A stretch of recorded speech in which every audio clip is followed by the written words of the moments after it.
আসসালামু আলাইকুম। এটা শুধুমাত্র যে কোর্ট অফ আপিলের একটা রায় বলবো, এটা গাইডেন্স, মূল মামলা হয়তো পরে অন্য ভিডিওতে বলবো। Court of appeal allows you settlement scheme dependency rules. হ্যাঁ, ডিপেন্ডেন্সি রুলসের অ্যাপিল অ্যালাউ করছে। এটা হচ্ছে কোর্ট অফ আপিল বলছে যে a child who is over 21, যে বাচ্চা 21 বছরের বয়সের বেশি এবং তার রাইট অফ রেজিডেন্স আছে ডিপেন্ডেন্সি ইউ সিটিজেন প্যারেন্টসের উপরে, does not lose those rights if they start working and are no longer financially dependent on parent. তারা এই রাইটটা লুজ করবে না যদি তারা কাজ স্টার্ট করে এবং no longer financially dependent on the parent, এবং ফাইন্যান্সিয়ালি প্যারেন্টের উপর ডিপেন্ডেন্ট না হয়।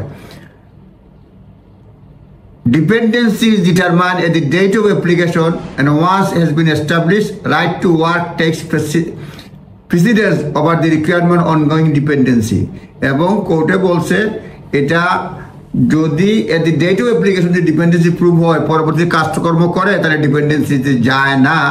এই মামলাটার নাম হচ্ছে R Ali versus secretary of state home department 2024 EWCS CIB 1546।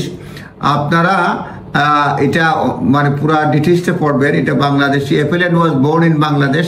এটা বাংলাদেশি একটা কেস, এটা পুরাতন কেস। তবে এইটা কোর্ট অফ আপিলের রায়ের পরও এটা পরবর্তীতে যেটা বলছে যে এটা বলছে the home secretary is seeking permission to appeal to supreme court. এটা হোম সেক্রেটারি আপিল সুপ্রিম কোর্টে আপিল করার ব্যাপারে পারমিশন চাচ্ছে। So it might not be final word, এটা ফাইনাল নাও হতে পারে, কিন্তু এটা অনেক মানে স্টেজ পেরিয়ে যেটা আজ পর্যন্ত আপিল না করলে যেটা হচ্ছে যে ইউরোপিয়ান ইউনিয়নের সিটিজেনের যেসব বাচ্চা 21 বছরের বয়স বেশি, তারা তো এখানে আসার মানে ডিপেন্ডেন্স হওয়ার পরে তারা কাজকর্ম যদি শুরু করে, ফাদার মাদারের উপর ডিপেন্ডেন্ট যদি না হয়, তারপরে তার ডিপেন্ডেন্সিটা যাবে না as long as the date of application তার যদি এটা হয়ে যায়, ডেট অফ অ্যাপ্লিকেশন এটা এস্টাবলিশড হয় যে সে ডিপেন্ডেন্ট। আরও লম্বা মানে ব্যাকগ্রাউন্ড আছে, এটা জাস্ট গাইডেন্স, আপনারা নিজ দায়িত্বে দেখে নেবেন। পরবর্তী আরেক ভিডিও বলবো, ব্যাপারে বলার চেষ্টা করব।